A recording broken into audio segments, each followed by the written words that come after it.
Matthew ଅଧ୍ୟାୟ 12। ବିଶ୍ରାମ ବାରର ପ୍ରଭୁ। ସେହି ସମୟରେ ଯୀଶୁ ବିଶ୍ରାମ ବାର ଦିନରେ ଶସ୍ୟ କ୍ଷେତ୍ର ଦେଇ ଗଲେ, ଆଉ ତାହାଙ୍କର ଶିଷ୍ୟମାନେ ଖୁଦିତ ହୋଇ ଶସ୍ୟର ସିସା ଛିଣ୍ଡାଇ ଖାଇବାକୁ ଲାଗିଲେ। କିନ୍ତୁ ଫାରୁସୀମାନେ ତାହା ଦେଖି ତାହାଙ୍କୁ କହିଲେ, ଦେଖ, ବିଶ୍ରାମ ବାର ଦିନରେ ଯାହା କରିବା ବିଧି ସଙ୍ଗତ ନୁହେଁ, ତାହା ତୁମ୍ଭର ଶିଷ୍ୟମାନେ କରୁଅଛନ୍ତି।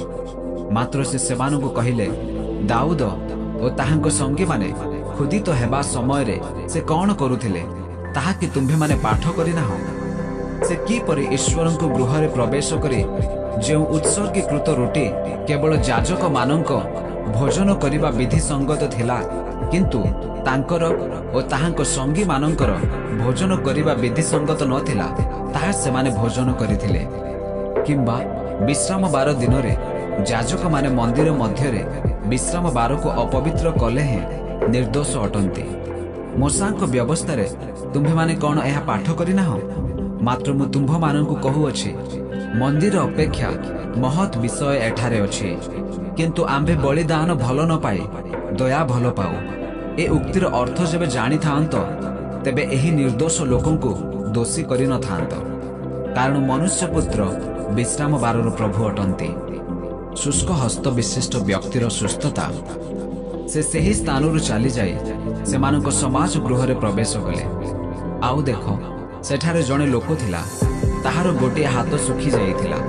ପୁଣି ସେମାନେ ତାହାଙ୍କ ବିରୁଦ୍ଧରେ ଅଭିଯୋଗ କରିବା ଉଦ୍ଦେଶ୍ୟରେ ତାହାଙ୍କୁ ପଚାରିଲେ, ବିଶ୍ରାମ ବାର ଦିନରେ ସୁସ୍ଥ କରିବା କ'ଣ ବିଧିସଙ୍ଗତ? କିନ୍ତୁ ସେ ସେମାନଙ୍କୁ କହିଲେ, ଯଦି କାହାରି ଗୋଟିଏ ମେଣ୍ଢା ଥାଏ ଓ ତାହା ବିଶ୍ରାମ ବାର ଦିନରେ ହାତରେ ପଡ଼ିଯାଏ, ତାହେଲେ ଯେ ତାହାକୁ ଧରି ନ ଉଠାଇବ, ଏପରି ଲୋକ ତୁମ୍ଭମାନଙ୍କ ମଧ୍ୟରେ କିଏ ଅଛି? ତେବେ ମେଣ୍ଢାଠାରୁ ମନୁଷ୍ୟ ଆହୁରି କେତେ ଅଧିକ ଶ୍ରେଷ୍ଠ। ଏଣୁ ବିଶ୍ରାମ ବାର ଦିନରେ ମଙ୍ଗଳ ସାଧନ କରିବା ବିଧି ସଙ୍ଗତ। ସେତେବେଳେ ସେ ସେହି ଲୋକଙ୍କୁ କହିଲେ, ତୁମ୍ଭର ହାତ ବଢ଼ାଅ। ସେଥିରେ ସେ ହାତ ବଢ଼ାଇଲା ଓ ତାହା ଅନ୍ୟ ହାତ ପରି ପୁଣି ଭଲ ହୋଇଗଲା। କିନ୍ତୁ ଫାରୁସୀମାନେ ବାହାରି ଯାଇ ତାହାଙ୍କୁ ବିନାଶ କରିବା ପାଇଁ ତାହାଙ୍କ ବିରୁଦ୍ଧରେ ମନ୍ତ୍ରଣା କଲେ। ଈଶ୍ୱରଙ୍କ ମନୋନୀତ ଦାସ। ଯୀଶୁ ତାହା ଜାଣି ସେଠାରୁ ଅଲଗା ହୋଇ ବାହାରିଗଲେ। ପୁଣି ଅନେକେ ତାହାଙ୍କ ପଛେ ପଛେ ଗଲେ, ଆଉ ସେ ସମସ୍ତଙ୍କୁ ସୁସ୍ଥ କଲେ। ଏବଂ ତାହାଙ୍କୁ ପ୍ରକାଶ ନ କରିବା ପାଇଁ ସେ ସେମାନଙ୍କୁ ଦୃଢ଼ ରୂପେ ଆଜ୍ଞା ଦେଲେ, ଯେପରି ଯିଶାୟ ଭାବବାଦୀଙ୍କ ଦ୍ୱାରା ଉକ୍ତ ଏହି ବାକ୍ୟ ସଫଳ ହୁଏ, ଦେଖ, ଆମ୍ଭର ଦାସ, ଯାହାଙ୍କୁ ଆମ୍ଭେ ମନୋନୀତ କରିଅଛୁ, ଆମ୍ଭର ପ୍ରିୟ ପାତ୍ର, ଯାହାଙ୍କଠାରେ ଆମ୍ଭ ଆତ୍ମାର ପରମ ସନ୍ତୋଷ। ଆମ୍ଭେ ତାହାଙ୍କ ଉପରେ ଆପଣ ଆତ୍ମା ଅଧିଷ୍ଠାନ କରାଇବା। ଆଉ ସେ ଅଣଜିହୁଦୀମାନଙ୍କ ପାଖରେ ନ୍ୟାୟ ବିଚାର ପ୍ରଚାର କରିବେ। ସେ ବିବାଦ କରିବେ ନାହିଁ, କିମ୍ବା ଉଚ୍ଚସ୍ୱର କରିବେ ନାହିଁ, କିମ୍ବା ଦାଣ୍ଡରେ କେହି ତାହାଙ୍କ ସ୍ୱର ଶୁଣିବ ନାହିଁ। ନ୍ୟାୟକୁ ଜୟଯୁକ୍ତ ନ କରିବା ପର୍ଯ୍ୟନ୍ତ ସେ ଛେଚା ନଳ ଭାଙ୍ଗିବେ ନାହିଁ। ପୁଣି ସଧୁମ ସଳିତା ଲିଭାଇବେ ନାହିଁ। ଆଉ ତାହାଙ୍କ ନାମରେ ଅଣଜିହୁଦୀମାନେ ଭରସା ରଖିବେ। ପବିତ୍ର ଆତ୍ମାଙ୍କ ବିରୁଦ୍ଧରେ ନିନ୍ଦା। ସେହି ସମୟରେ ଜଣେ ଭୂତଗ୍ରସ୍ତ ଅନ୍ଧ ଘୁଙ୍ଗା ଲୋକକୁ ତାହାଙ୍କ ନିକଟକୁ ଅଣାଗଲା, ଆଉ ସେ ତାହାଙ୍କୁ ସୁସ୍ଥ କଲେ। ସେଥିରେ ସେହି ଘୁଙ୍ଗା କଥା କହିପାରିଲା ଓ ଦେଖିପାରିଲା। ପୁଣି ଲୋକ ସମୂହ ଆଚମ୍ବିତ ହୋଇ କହିବାକୁ ଲାଗିଲେ, ଏ କ'ଣ ଦାଉଦଙ୍କ ସନ୍ତାନ ନୁହନ୍ତି? ମାତ୍ର ଫାରୁସୀମାନେ ତାହା ଶୁଣି କହିଲେ, ଏ ଲୋକଟା ଭୂତପତି ବାଲଜବୁଲର ବିନା ସାହାଯ୍ୟରେ ଭୂତ ଛଡ଼ାଏ ନାହିଁ। କିନ୍ତୁ ସେ ସେମାନଙ୍କ ମନର ଚିନ୍ତା ଜାଣି ସେମାନଙ୍କୁ କହିଲେ, ଯେ କୌଣସି ରାଜ୍ୟ ବିଭକ୍ତ ହୋଇ ଆପଣା ବିରୁଦ୍ଧରେ ଉଠେ, ତାହା ଧ୍ୱଂସ ହୋଇଯାଏ। ପୁଣି ଯେ କୌଣସି ନଗର କିମ୍ବା ଗୃହ ବିଭକ୍ତ ହୋଇ ଆପଣା ବିରୁଦ୍ଧରେ ଉଠେ, ତାହା ସ୍ଥିର ହୋଇ ରହିବ ନାହିଁ।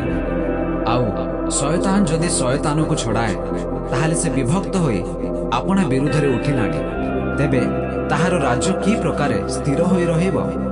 ମୁଁ ଯେବେ ବାଲଜବୁଲର ସାହାଯ୍ୟରେ ଭୂତମାନଙ୍କୁ ବାହାର କରେ, ତେବେ ତୁମ୍ଭମାନଙ୍କ ସନ୍ତାନଗଣ କାହା ସାହାଯ୍ୟରେ ସେମାନଙ୍କୁ ବାହାର କରନ୍ତି?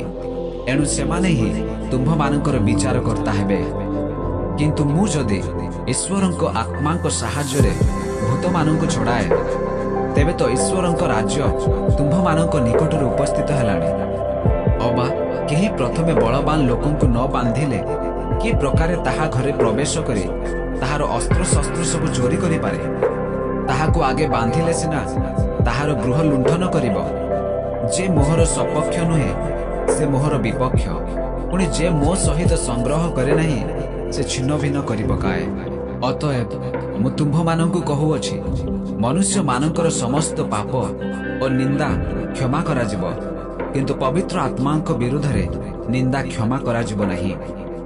ଆଉ ଯେ କେହି ମନୁଷ୍ୟ ପୁତ୍ରଙ୍କ ବିରୁଦ୍ଧରେ କଥା କହିବ ତାହାକୁ କ୍ଷମା ଦିଆଯିବ, ମାତ୍ର ଯେ କେହି ପବିତ୍ର ଆତ୍ମାଙ୍କ ବିରୁଦ୍ଧରେ କଥା କହିବ ଏହି ଯୁଗରେ କି ଆଗାମୀ ଯୁଗରେ ତାହାକୁ କ୍ଷମା ଦିଆଯିବ ନାହିଁ। ଫଳ ଦ୍ୱାରା ଗଛର ପରିଚୟ।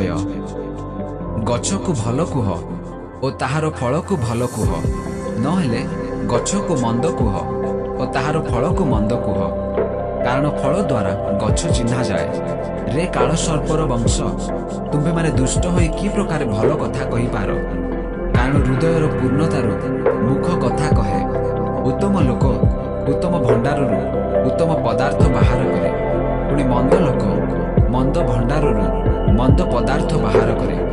କିନ୍ତୁ ମୁଁ ତୁମ୍ଭମାନଙ୍କୁ କହୁଅଛି, ମନୁଷ୍ୟମାନେ ଯେକୌଣସି ଅସାର କଥା କହନ୍ତି, ବିଚାର ଦିନରେ ସେମାନେ ସେଥିର ଉତ୍ତର ଦେବେ। ଯେଣୁ ତୁମ୍ଭ ବାକ୍ୟ ଦ୍ୱାରା ତୁମ୍ଭେ ନିର୍ଦ୍ଦୋଷ ଓ ତୁମ୍ଭ ବାକ୍ୟ ଦ୍ୱାରା ତୁମ୍ଭେ ଦୋଷୀ ବୋଲି ପ୍ରମାଣିତ ହେବ।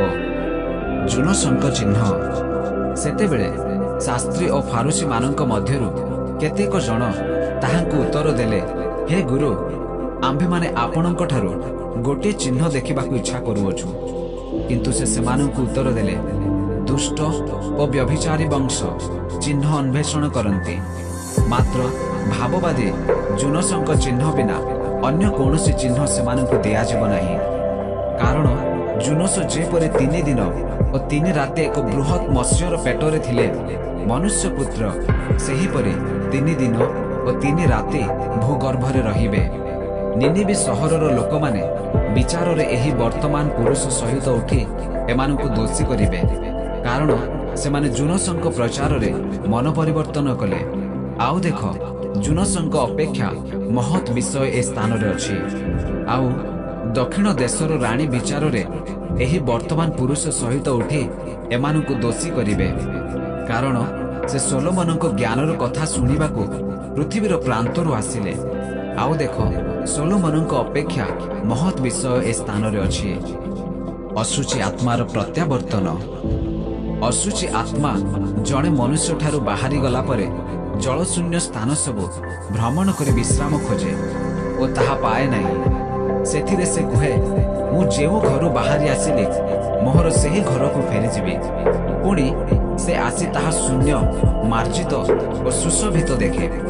ସେତେବେଳେ ସେ ଯାଇ ଆପଣଠାରୁ ଅଧିକ ମନ୍ଦ ଆଉ 7ଟା ଆତ୍ମା ସାଙ୍ଗରେ ନେଇ ଆସେ। ପୁଣି ସେମାନେ ପ୍ରବେଶ କରି ସେଠାରେ ବାସ କରନ୍ତି। ଆଉ ସେହି ଲୋକର ପ୍ରଥମ ଦଶା ଅପେକ୍ଷା ଶେଷ ଦଶା ମନ୍ଦ ହୁଏ। ଏହି ଦୁଷ୍ଟ ପୁରୁଷ ପ୍ରତି ମଧ୍ୟ ସେହି ପ୍ରକାର ଘଟିବ। ଯୀଶୁଙ୍କ ମା ଓ ଭାଇମାନେ ସେ ଲୋକ ସମୂହକୁ କଥା କହୁଥିବା ସମୟରେ ଦେଖ, ତାହାଙ୍କ ମା ଓ ଭାଇମାନେ ବାହାରେ ଠିଆ ହୋଇ ତାହାଙ୍କ ସାଙ୍ଗରେ କଥା କହିବାକୁ ଇଚ୍ଛା କରୁଥିଲେ। ସେଥିରେ ଜଣେ ତାହାଙ୍କୁ କହିଲା, ଦେଖନ୍ତୁ, ଆପଣଙ୍କ ମା ଓ ଭାଇମାନେ ବାହାରେ ଠିଆ ହୋଇ ଆପଣଙ୍କ ସାଙ୍ଗରେ କଥା କହିବାକୁ ଇଚ୍ଛା କରୁଅଛନ୍ତି। କିନ୍ତୁ ଯେ ତାହାଙ୍କୁ ଏହି କଥା କହିଲା ତାହାଙ୍କୁ ସେ ଉତ୍ତର ଦେଲେ, ମୋହର ମା କିଏ ଆଉ ମୋହର ଭାଇମାନେ କିଏ? ପୁଣି ସେ ଆପଣ ଶିଷ୍ୟମାନଙ୍କ ଆଡ଼କୁ ହାତ ବଢ଼ାଇ କହିଲେ, ଦେଖ, ମୋହର ମା ଓ ମୋହର ଭାଇମାନେ, କାରଣ ଯେ କେହି ମୋହର ସ୍ୱର୍ଗସ୍ଥ ପିତାଙ୍କ ଇଚ୍ଛା ସାଧନ କରେ ସେ ମୋହର ଭାଇ, ଭଉଣୀ ଓ ମା।